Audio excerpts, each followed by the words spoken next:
सोचो, आप एक क्रेडिट कार्ड स्वाइप करते हो। ऐप पे एक नंबर फ्लैश होता है, 5% कैशबैक। इंस्टेंट कैलकुलेशन दिमाग में होती है, अच्छा डील है।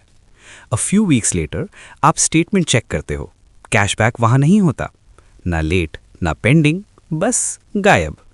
आप सोचते हो शायद नेक्स्ट साइकिल में आ जाएगा, लेकिन जब आप पूछते हो एक शॉर्ट सा टेक्निकल आंसर मिलता है, MCC मिसमैच। कॉन्वर्जेशन वहीं खत्म हो जाती है और इसी साइलेंस में कैशबैक सिस्टम्स का असली गेम छिपा होता है। Welcome to the channel money without myths.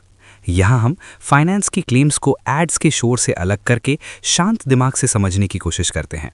आज के टाइम में कैशबैक क्रेडिट कार्ड्स हर जगह हैं, हर ऐप, हर बैनर, हर notification. 5%, 10%, no merchant restrictions. Message simple है, स्पेंड करो, रिवॉर्ड पाओ। और इस प्रॉमिस पे लाखों लोग भरोसा करते हैं। Daily groceries, online shopping, bills, travel. Most users एक ही चीज़ एक्सपेक्ट करते हैं, अगर ट्रांजैक्शन एलिजिबल है कैशबैक मिलेगा। पर कैशबैक सिस्टम्स एक्सपेक्टेशंस पे नहीं चलते, वो क्लासिफिकेशन पे चलते हैं। यहाँ से स्टोरी थोड़ी अनकंफर्टेबल हो जाती है। जब आप कोई चीज़ खरीदते हो, बैंक असल में ये नहीं देखते कि आपने क्या खरीदा, फ़ोन था या शूज़, बुक थी या टिकट। बैंक सिर्फ एक चीज़ देखता है, एक न्यूमेरिक टैग। इसे कहते हैं merchant category code, MCC। MCC एक बॉक्स जैसा होता है, हर मर्चेंट को एक बॉक्स में डाल दिया जाता है और उस बॉक्स के रूल्स सब ट्रांजैक्शंस पे अप्लाई होते हैं।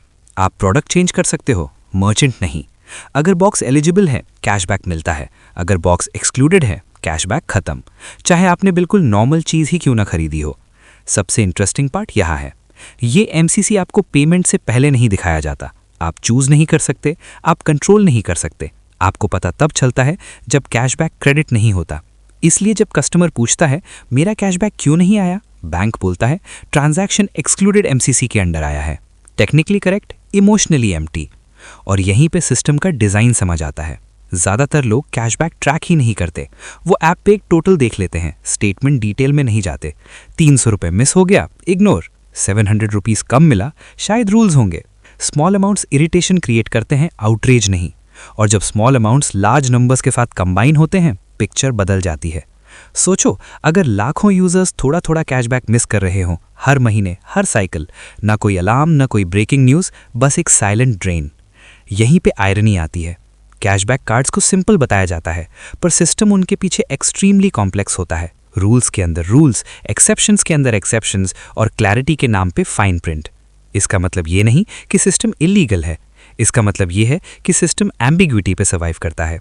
एम्बिग्विटी इंस्टीट्यूशंस को प्रोटेक्ट करती है, क्लैरिटी कस्टमर्स को, और क्लैरिटी रेयरली प्रायोरिटी होती है।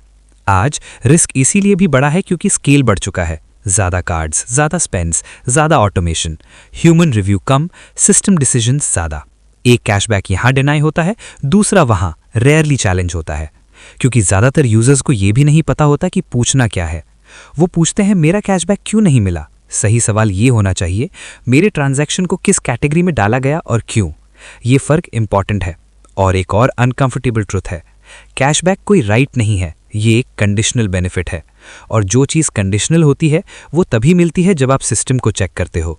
इसलिए सोल्यूशन ड्रामेटिक नहीं है, न कार्ड बंद करना, न पैनिक। सोल्यूशन बोरिंग है, वेरिफिकेशन। स्टेटमेंट चेक करना, एक्सपेक्टेड कैशबैक कैलकुलेट करना, एक्चुअल क्रेडिट से कंपेयर करना। कैशबैक को बोनस नहीं, रिसीवेबल समझना। क्योंकि सिस्टम्स खुद को करेक्ट नहीं करते, वो फ्रिक्शन पे रिएक्ट करते हैं। और लास्ट थॉट ये है, अगर कैशबैक रियल मनी है और है, तो इतनी बार लोग नोटिस क्यों नहीं करते जब वो डिसअपियर हो जाता है।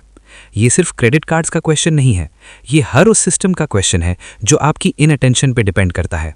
और अक्सर उसे ज़्यादा लेने की ज़रूरत भी नहीं होती, बस इतना कि आप पूछना छोड़ दो। अगर वीडियो यूज़फुल लगा हो तो लाइक ज़रूर करो और चैनल को सब्सक्राइब करो, क्योंकि यहाँ बात होती है रियल सिस्टम्स की, रियल मनी की और रियल क्लैरिटी की।